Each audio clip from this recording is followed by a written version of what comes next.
제 후배 목사님 교회에서 무슨 재미난 행사를 했다고 해서 들어보니까 재미있는 아이디어더라고요. 어떻게 했는가 하면 우리 성도님들의 30년, 40년 전 소위 왕년에 제일 멋졌던 시절 사진이 있잖아요.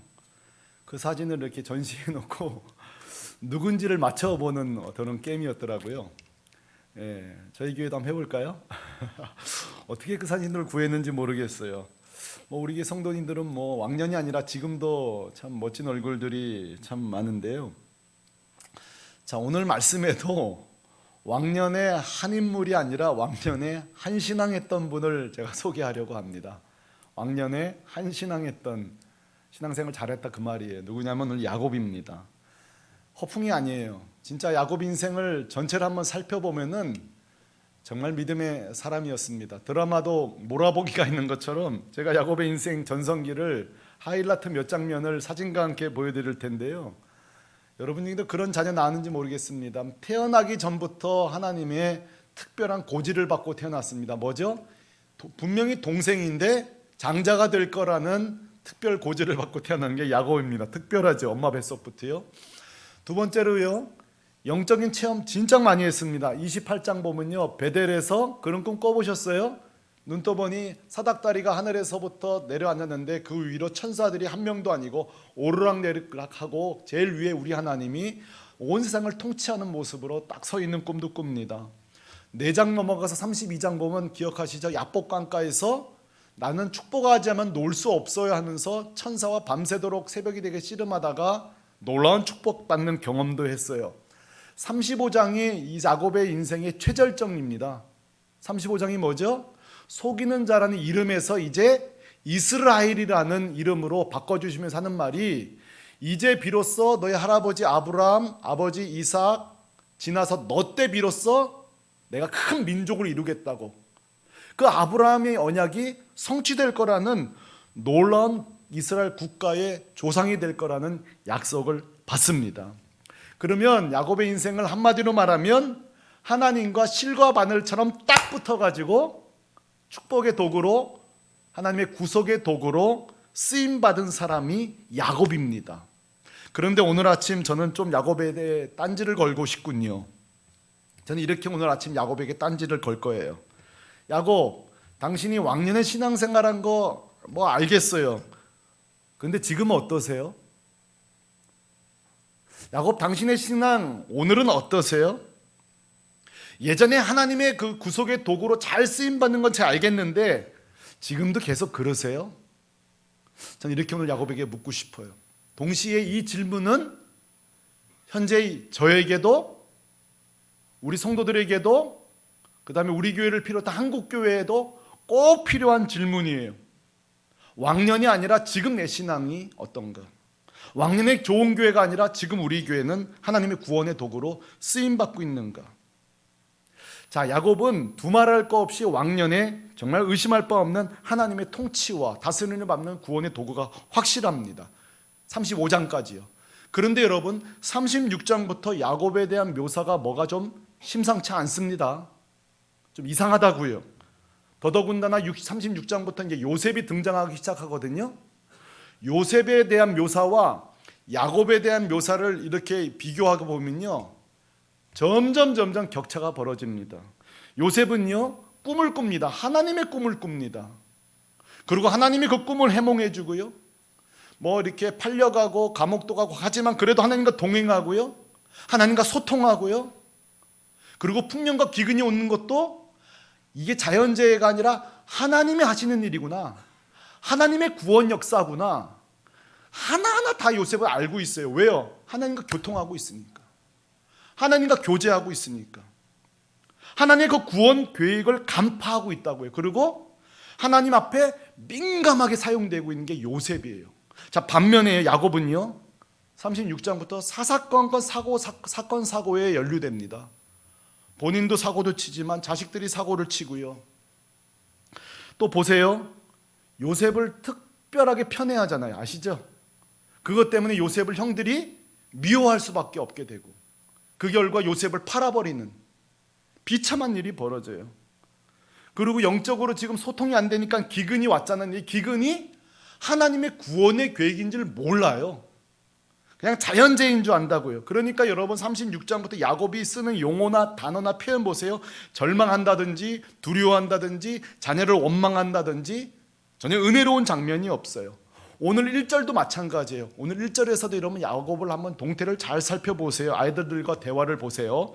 얼마나 이 야곱의 영적인 상태가 어두운가를 분위기를 고스란히 느낄 수 있을 거예요. 자, 1절 한번 화면 보시고 따라해 보실래요? 읽어 보실래요? 시작. 그때 야곱이 애굽에 곡식이 있음을 보고 아들들에게 이르되 너희는 어찌하여 서로 바라보고만 있느냐 이렇게 말합니다.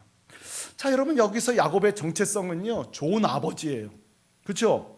집에 식량이 떨어져 가는데 이거에 대해서 대안을 세우는 좋은 아버지예요. 여러분 이 땅에 이 가장으로서 자기의 집을 책임지는 것은 마땅한 일이에요.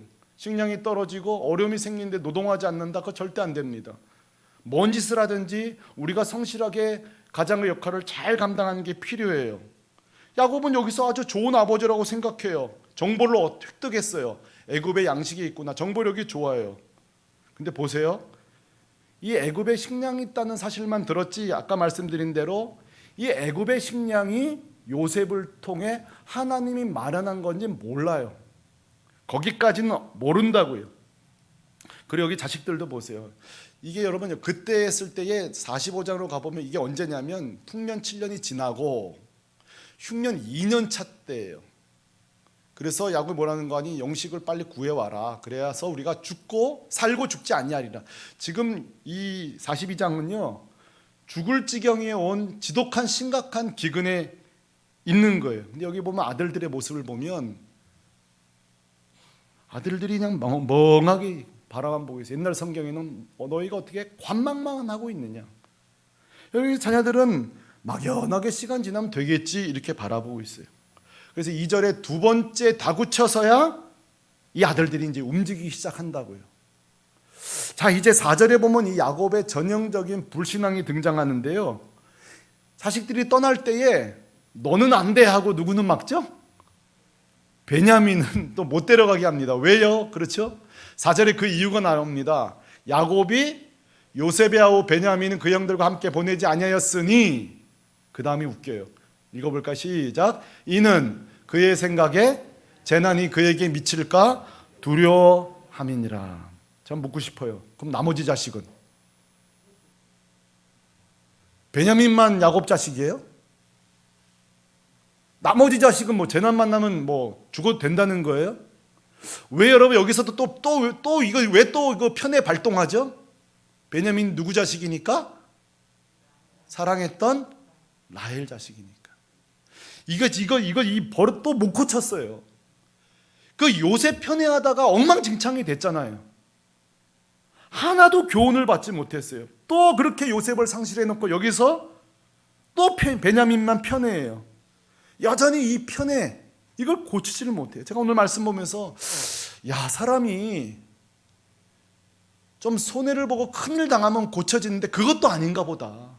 이렇게 영적으로 무지하는구나.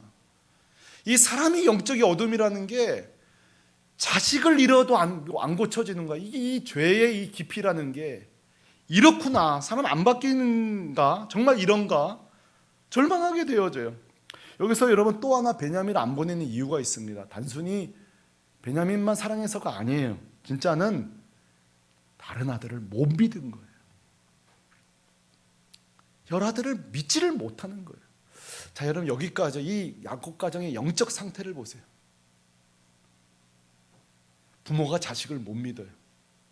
부모는 또 편애하고 있어요. 자식은 지금 기근이 왔는데도 멍하게 바라만 보고만 있고요. 여기에 여러분 아무런 영적인 느낌이 들질 않아요.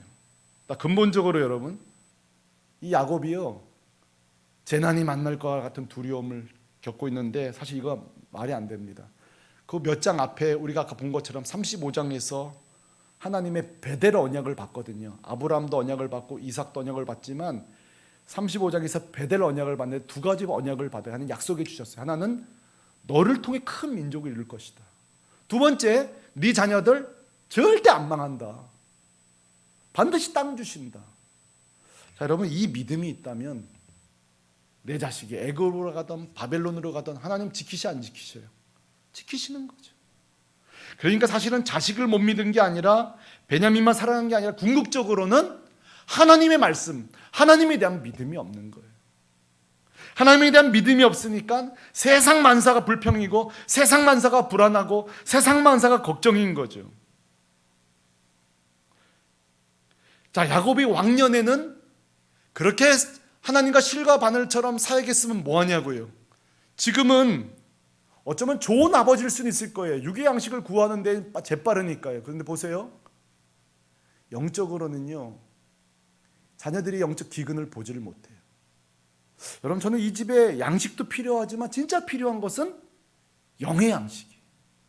영적으로 깨어나는 거예요. 지금 야곱의 유일한 관심은요 어디 식량이 있냐예요.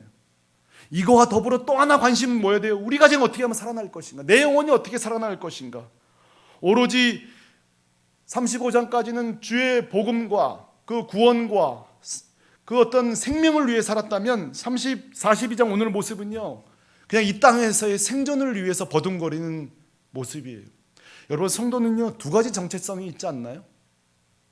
자, 이 땅에 육의 아버지의 역할을 때려치고 그냥 기도원 가서 주님만 바라본다. 그것도 잘못된 정체성이에요.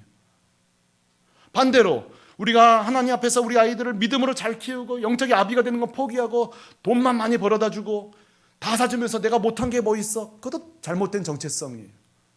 여러분, 성도는요 정확하게 균형 잡힌 두 가지 정체성이 있습니다. 다리는 땅을 디디고 그러나 머리는 하나님 나라를 바라보며 걸어가는 자예요. 우리가 육의 양식도 벌어오지만 우리 가정의 영의 양식이 빈곤하지 않도록 만드는 게 아비의 역할이에요. 이게 우리의 정체성이에요. 우리가 직장인이지만 그리스도인이에요. 저는 목사지만 또 집의 아버지예요. 우리는 또 교회의 장로지만 또 노부모님에는 자녀 역할을 해야 되는 거예요. 이게 건강한 정체성인 거예요. 그런데 오늘 이 야곱의 모습에는요 구속사의 주인공 모습은 없어요. 생명의 도구의 모습은 없고요, 생존에 버둥거리는 인물밖에 없는 거예요. 전 오늘 야곱을 보면서요 종종 제 모습을 발견해요. 종종 우리 교회, 한국교회의 모습이 이런 게 아닌가. 우리가 하나님 안 믿는 것도 아니잖아요, 그렇죠? 우리 교회가 뭐 하나님이 안 하는 것도 아니잖아요. 그런데 여러분, 어느 순간에 잘 보세요, 우리가 어느 순간에 땅의 정체성만 살아갈 때가 있어요. 우리가 예수 믿고 있어요. 과거에 주일도 했어요. 근데 어느 순간에 자꾸 하나님의 이 구속의 도구의 정체성을 잃어버린다고요. 오늘 우리의 문제가 이거예요. 교회도 마찬가지예요. 여러분, 교회도 굉장히 조심해야 됩니다. 교회가 넉넉해지고 혹시 뭐 넉넉하지 않더라도 교회의 그 정체성을 잃어버리고 우리 교회가 왜 존재하는지 그거를 상실하는 순간에 이런저런 이유는 있지요. 어느 순간에 교회도 그저 존재하는 교회가 될 수밖에 없는 거예요. 그저 생존하는 교회가 될 수밖에 없는 거예요. 저는 여러분, 이번에 우리가 이 천정 고치면서 방송실 고치면서도 주님께 질문했어요. 주님, 이거 고치는 게 우리의 복음의 본질인가요? 꼭 질문해. 왜? 저는 우리 교회 성도들이 정말 피눈물로 헌금하는 거 제가 알고 있거든요. 저도 피눈물로 헌금하고 있고요. 정말 10원 하나 허투루 쓰고 싶지 않기 때문이에요. 본질 아니면 안 쓰려고요. 그래서 질문했어요. 그렇게 질문해가요. 자, 여러분은 야곱의 모습은요 슬쩍슬쩍 우리의 모습이 되는 거예요. 우리가 주님의 도구로도 살지만 때로는 그저 주님의 그 부르심을 잃어버리고 어느 순간에 그냥 땅의 정체성으로만 살아가는, 누구도 정죄할 수 없는, 이걸 우리는 뭐라 그러죠? 영적 침체라 그래요. 죽은 건 아니에요. 하나님의 사명을 완전히 놓친 건 아니에요. 그런데 어느 순간에 침체가 오면서 하나의 정체성, 그 주님의 부르심을 놓쳐버리는 거죠. 사랑도 있고 구원의 감격도 있고 사명도 있고 복음도 있어요. 근데 어느 순간에 슬쩍 세상 쪽으로 우리가 건너가는 모습이죠. 자, 여러분, 이걸 어떻게 해결할 수 있을까요? 여러분, 그 존 파이퍼 목사님이요 영적 침체의 원인을 알고 대안을 세울 때에 대안 먼저 생각하지 말래요. 보통 우리 영적 침체를 해결하는 방법은 원인만 잘 찾으면 대안이 나온다는 거예요. 그러면서 제가 그 존 파이퍼 목사님 도움을 받아 야곱을 한번 분석해 봤어요. 이 야곱이 원인이 뭘까 하면서 36장으로 다시 돌아가서 쭉 읽어보는 가운데 찾아낸 게 있었어요. 첫째로, 별 수 없더군요. 부부 관계든 우리가 하나님과 우리 관계든 대화가 없어지면, 소통이 부재하면 그 정체성은 잊어버리는 거예요. 자, 이 야곱이요, 하나님과 깊이 교제하고 하나님과 깊이 상의하고 하나님과 깊이 질문하는 그런 영적 태도가 잘 나오질 않아요. 어떤 분이 이렇게 썼더군요. 만약에 베델에서 야곱이 했던 것처럼, 야복강가에서 그 천사를 붙잡고 기도했던 것처럼 이때도 이 기근이 왔을 때에도 야곱이 부르짖고 기도했다면 주님이 알려주셨을 거라는 거예요. 요셉이 살아있다는 사실도 알려줬을 거고, 저 애굽의 이 기근이 내가 지금 구원을 위해서 하고 있는 일이라고 주님은 알려줬을 거라는 거예요. 그러나 야곱은 구하지 않아요. 소통의 부재예요. 여러분, 하나님과 우리의 소통의 부재는요, 그 다음 벌어지는 2차 부작용이 더 큰 거예요. 그게 뭐죠? 자, 소통이 안 돼요. 대화가 안 돼요.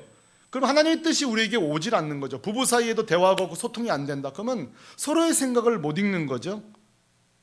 그렇죠? 이 야곱도 하나님과 소통이 부재하다 보니까 과거 받았던 은혜도 점점 사라지고 오늘 받는 은혜는 아예 없거니와, 그죠? 이전에 주신 은혜도 점점 흐물흐물 사라지는 거예요.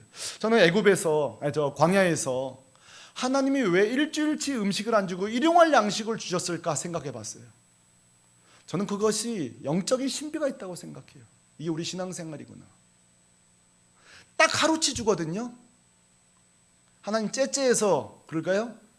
아니에요. 매일 만나러 오라는 뜻이에요. 하나님 매일매일 딱딱 떨어진 하나님과 그거 조금 주려고 그러세요? 아니에요. 그 양식 받으러 오지만 이 양식이 하나님과 나 사이에 연결되어 있다는 그걸 확인해 주는 거예요. 그리고요, 욕심내서 2개 갖고 오자면요, 그건 썩어져 버렸어요. 신기한 거예요. 하나님은 놀라운 거죠. 오늘도 마찬가지예요. 지난주 은혜가 되었어도요, 오늘 은혜 받아야 돼요. 오늘 은혜가 있기를 바랍니다. 오늘 은혜가 필요한 거예요. 대학 때 처음 내가 주님께 헌신했을 때 그 은혜도 좋지만, 때론 그 은혜가 지금까지도 붙잡을 말씀을 유지하지만 아니에요. 계속 우리의 정체성을 깨워주는, 너 누구지? 너 도대체 누구야? 이 목사, 너는 여기 왜 왔지? 이 샘을 끌게 왜 온 거야? 계속 말씀을 볼 때 저를 촉구하시는 거예요. 저를 붙잡아 주신다고요. 그 먼 거리에서 왜 이 교회 나오지? 주님은 계속 우리를 말씀을 볼 때 촉구하시는 거예요. 왜? 안 그러면 우린 또 세상으로 나가니까. 존 파이퍼 목사님 그런 말 했더군요. 말씀을 보지 않고 하나님과 소통이 끊어지는 순간에 세상이 확 커져 보일 거래요. 그 증세가 뭐냐면 걱정, 두려움, 염려, 원망이 커진다는 거예요. 자, 하나님과 소통이 끊어지는 순간에 세상이 막 너무 거대해 보이는 거예요. 그래서 여러분, J.B. 필립스라는 목사님 그런 책 썼잖아요. 아주 고전이죠. 당신의 하나님은 너무 작다, 이런 책을 썼어요. 당신의 하나님은 너무 작다는 거예요. 근데요, 우리가 하나님 말씀 막 읽다 보면요, 막 내 안에 막 힘이 샘솟아요. 용기가 샘솟아요. 여러분, 창세기 이런 말씀 보세요.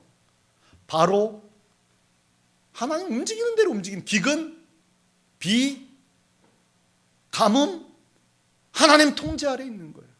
이런 말씀을 볼 때 이 전능하신 하나님을 보게 되면서 우리가 염려하고 걱정하고 두려워하는 거, 야, 이게 불신앙이구나, 매일매일 깨닫는 거죠.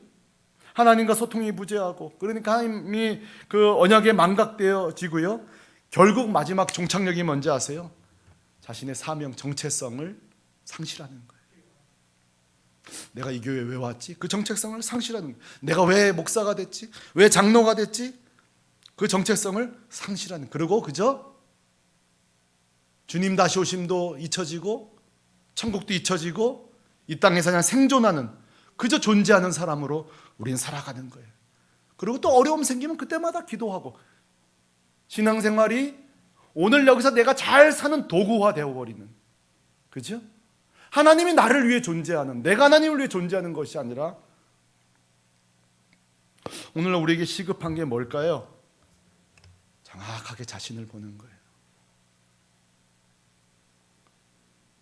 하나는 이 땅의 정체성을 잘 보는 거고, 또 하나는 하나님 앞에 내 정체성을 잘 확인하는 거예요. 그래서 우리끼리 우리 신앙생활 잘해가 아니라 하나님 앞에서 내가 어떻게 살아가고 있는가. 계속 존 파이퍼 목사님 얘기를 하고 싶은데요, 영적 침체에서 회복하는 제안을 우리에게 하나 했는데, 그것은 두 가지인데 하나 소개해 볼게요. 그것은 날마다 주님 바라보는 거예요. 왜냐하면 주님이 영적 침체가 올 새가 없을 정도로 그 바쁘고 힘들고 때로는 식사도 못할 때에도 하나 양보하자는 게 뭐죠? 겟세마네 동산에서 하나님과 교제하는 일이에요. 거기 그런 표현이 나오더군요. 천사가 와서 힘을 도왔다고. 여러분, 우리 주님, 그 완전하신 우리 주님도 하나님의 힘의 도움을 받았다면 우리는 얼마나 더 도움이 필요할까요? 여러분, 예수님은요 말씀이 풍부하셨어요. 그 수많은 자들에게 말씀을 전할 때 보면요, 시편의 말씀, 구약의 말씀들을 자유자재로 인용하세요. 이 말은 뭐예요? 그 소통을 통해서 그 안에 하나님 말씀으로 꽉 차 있는 거예요. 성경 말씀으로 꽉 차 있는 거예요. 그리고 제자들이 십자가 지면 안 된다, 사람들이 나라를 세워야 된다, 그럴 때도요 초질과 사명을 놓치지 않으셨어요. 뭐죠? 십자가로 하나님과 소통, 말씀의 풍요로움, 사명, 정체성. 내가 여기에 왜 왔지? 하늘 영광 버리고 내가 여기에 왜 왔지? 그 정체성을 주님이 놓치지 않은 거예요. 예수님을 우리가 계속 바라봐야 될 이유가 여기 있는 거예요. 근데 여러분, 존 파이퍼 목사님이 하나 더 우리에게 힌트를 줘요. 그건 뭐냐면 다윗을 잘 연구하래요. 다윗이 재밌죠? 그 이유가 존 파이퍼 목사님 다윗에게 그렇게 후한 점수를 안 줘요. 왜냐하면 다윗 보니까 사실은 불평이 제일 많은 사람이었다는 거예요. 여러분, 그런 얘기 들어보셨어요? 우린 다윗이 뭐 불평 받는 적이 있어요. 근데 여러분, 시편을 보라는 거예요. 시편을 읽어보면 계속 하나님을 향하여서 그 속상한 거, 답답한 거를요 계속 이야기하더라는 거예요. 근데 그게 잘하는 거라는 거예요. 괴로울 때, 믿음이 약해질 때, 세상이 커져 보일 때 시편 보면요 다 그걸 들고 나가서 하나님과 소통하고 있어요. 그러면서 우리에게 이 존 파이퍼 목사님 숙제 하나 내줍니다. 두려움, 걱정, 원망 생길 때마다 재빠르게 성전으로 도망쳐 오라는 거예요. 여러분, 이게 숙제입니다. 자, 여러분, 자신을 절대 믿지 마십시오. 지금 내 안에 두려움, 걱정, 원망이 막 쌓이거든 성전으로 달려오십시오. 달려오십시오. 그냥 집에서 문대고 있지 마세요. 시간 해결을 하지 마세요. 못 살아납니다. 못 살아요. 주님께 달려나오십시오. 예수님 앞에 달려나오십시오. 재밌는 제안을 해요.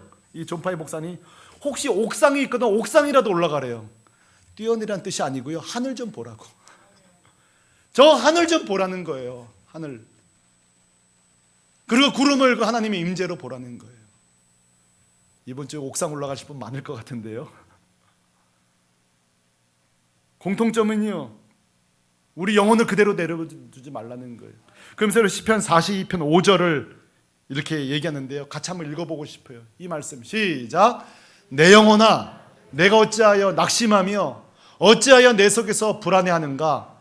너는 하나님께 소망을 두라. 한 번 더요. 내 영혼아, 내가 어찌하여 낙심하며 어찌하여 내 속에서 불안해하는가? 너는 하나님께 소망을 두라. 아멘. 자기 영혼을 향하여 한번서 선포합니다. 너 왜 불안해하냐? 왜 두려워하냐? 하나님을 봐라. 하나님을 봐라. 그래서 여러분, 존 파이 목사님이 이랬네요. 우리 인생은요 두 가지 인생이 있대요. 하나는 창세기 42장에 침체된 야곱의 인생이 있을 수 있고, 시편 42편, 둘 다 42예요. 시편 42편에 회복의 인생이 있다는 거예요. 그럼 선택하라고 얘기합니다. 여러분, 창세기 42장에 이 야곱의 침체된 인생으로 걸어갈 거예요. 시편 42편에 소망을 하나님께 두는 인생을 걸어가실 거예요. 우리에게 선택하라고 얘기합니다. 여러분, 코로나19는요 하나님의 재앙인지 아닌지 우리는 잘 알지 못해요. 그러나 우리가 선용할 수 있어요. 하나님의 초대장으로. 근데 여러분, 코로나19 때도 혹시 기도가 회복 안 됐다면요 심각한 영적 상태입니다. 이 어려움 중에도 우리의 신앙이 깨어나지 않았다면요, 정말 심각한 상태예요. 우리가 깨어나야 되는 거죠. 그리고 다시 기도가 회복되어지고 주님께 매달려지고, 오늘 다윗의 자손처럼, 다윗처럼 그저 그냥 양식 구해온다고 해결된 게 아니에요. 그럼에도 불구하고 매주마다 말씀드립니다만, 우리 교회에 정말 민감하게 깨어나서 단순히 생존도 위해서 살지만, 직장생활도 열심히 하지만 복음을 위해 사시는 우리 성도들이 참 많습니다. 제가 참 얼마나 감동스러운지 몰라요. 오늘 좀 소개하고 싶어요. 지난주에 여러분 우리 샘터 모임을 했는데 우리 한 분이 그런 나눔을 해주셨어요. 자기 한 주간 일과를 얘기하면서, 요즘 뭐 우리 다 시즌이 지금 결혼 시즌, 또 장례도 많잖아요 요즘. 근데 이 집사님이 한 주간 다니시면서 누구누구에게 복음을 전하셨다는 거예요. 그래서 그런가 보다, 귀하다 그랬는데, 또 말씀하시기를, 이어가시기를 내일 또 지방에 내려가는데 거기 지방에 누구누구에게 또 복음을 전하신다는 거예요. 제가 그 이야기를 들으면서 참 감동을 받았어요. 내 일주일 스케줄 중에 내가 어디를 가는데, 누구를 만나는데 복음의 스케줄이 나한테 있는가? 자, 이분은 직장인이에요. 이 직장인이라는 정체성을 살고 있지만 또 하나의 정체성이 뭐예요? 조문객으로 가고 축하객으로 가지만 또 하나의 정체성이 뭐죠? 거기 만날 누군가가 올 텐데 그 사람 예수 안 믿는다는 거예요. 그 사람 복음이 필요하다는 거예요. 제가요 도전을 받았어요. 야, 이게 깨어있을 수 없을까? 나도 오늘 스케줄 속에 복음의 정체성으로 내가 하루를 살 수 없을까? 얼마나 감사한지 몰라요. 저희 교회 또 한 성도님은요, 저한테 문자를 종종 보내주시는데요, 오늘 전도 대상자를 만났는데 그분 또 명함을 찍어 저한테 보내세요. 그러니까 저도 기도할 수밖에 없죠. 얼마나 감사한지. 오늘 바이어를 만났는데 예수 안 믿는다는 그 명함 받을 거 아니에요. 그걸 찍어 저한테 보내요. 목사님 기도해 주세요. 이분 뭐죠?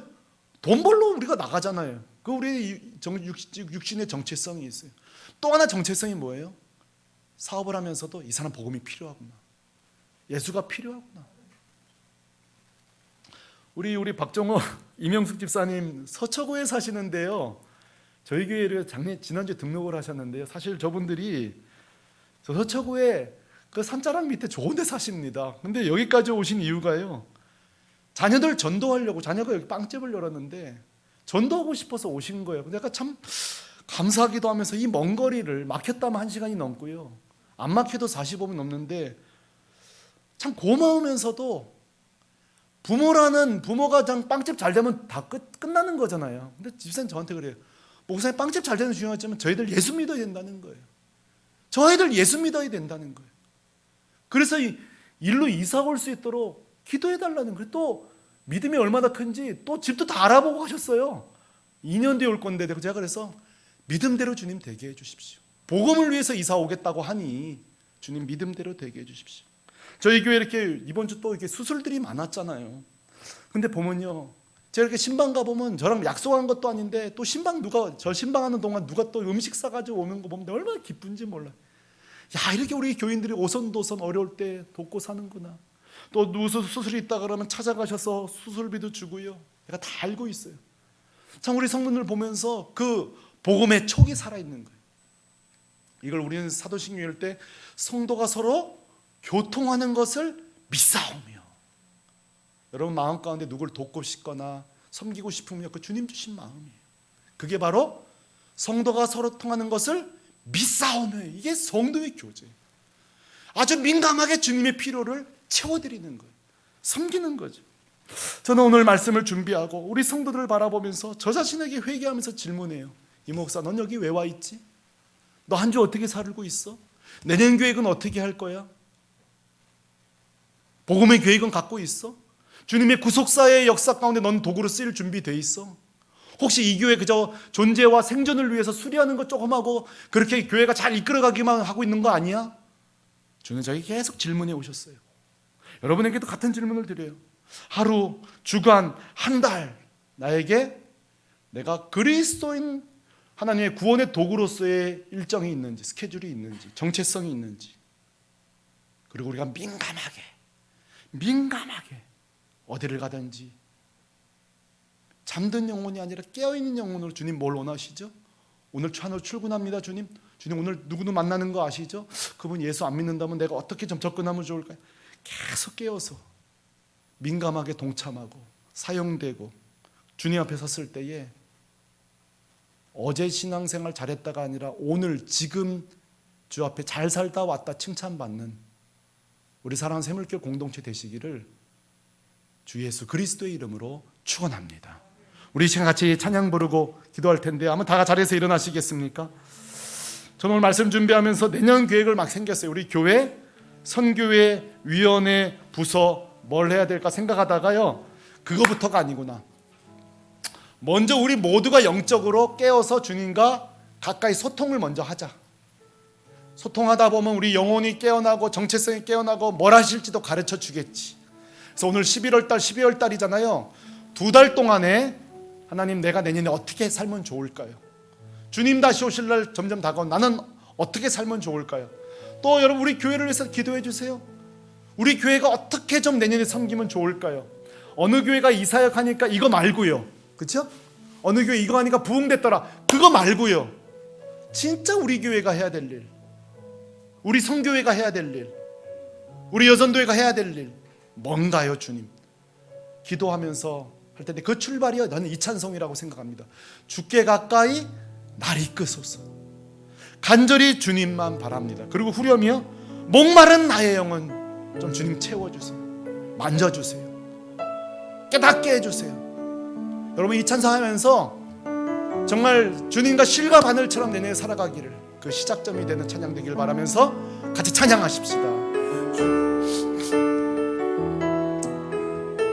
주께 가까이, 주께 가까이 날 이끄소서. 간절히 주님만을 원합니다. 간절한 마음으로 채워주소서. 주의 사랑을 진정한 찬양 드릴 수 있도록. 다시 한번요, 주께 가까이, 주께 가까이 날 이끄소서. 간절히 주님만을 원합니다. 채워주소서. 채워주소서. 주의 사랑을 진정한 찬양 드릴 수 있도록. 우리 오른손 들고 찬양하십시다. 목마른 나의 영혼 주를 부르니 나의 맘 만져 주소서. 주님만을 더 원합니다. 더 원합니다. 나의 맘. 우리 큰 소리로, 더 큰 소리로, 목마른 나의 영혼 주를 부르니 나의 맘 만져 주소서. 주님만을 더 원합니다. 더 원합니다. 나의 맘만. 여러분, 두 손 드는 것은 항복을 의미합니다. 두 손 들고 목마른 나의 영혼 주를 부르니 나의 맘 주소서. 주님만을 더 원합니다.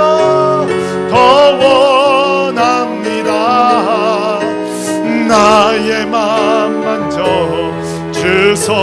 사랑하는 성도 여러분, 이 시간 기도할 때에 우리에게 다양한 정체성이 있습니다. 좋은 남편, 배우자, 좋은 자녀, 좋은 직장인, 좋은 선생님, 다 좋아요. 첫째로 그 일도 잘 감당하게 하실 뿐만 아니라 우리는 그리스도의 병사라는 사명이 있습니다. 복음의 통로라는 사명이 있습니다. 목사 이런 건 직책이고요. 우리는 복음을 증거해야 될 하나님의 사람들입니다.